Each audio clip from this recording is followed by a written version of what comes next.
লোকসভা নির্বাচনের আগে ভারতের উত্তরপ্রদেশে মাদ্রাসাকে নিষিদ্ধ করেছে দেশটির আদালত। দেশটিতে নির্বাচনের আগে মাদ্রাসার উপর এমন নির্দেশ দেওয়ার ফলে মুসলিমরা প্রধানমন্ত্রী নরেন্দ্র মোদীর উপর থেকে আস্থা হারাবে বলে মনে করছেন বিশ্লেষকেরা।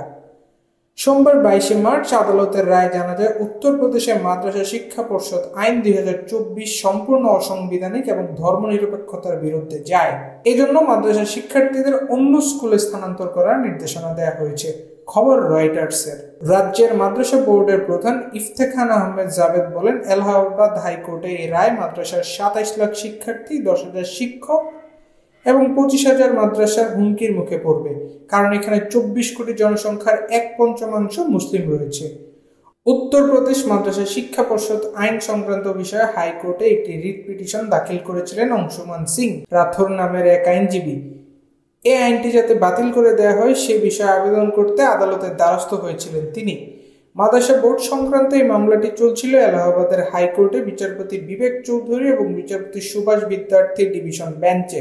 উত্তরপ্রদেশের মাদ্রাসা শিক্ষা পর্ষদ আইনের সংবিধানকে গ্রহণযোগ্যতাকে চ্যালেঞ্জ করে মামলা করেছিলেন অংশুমান রাথোর।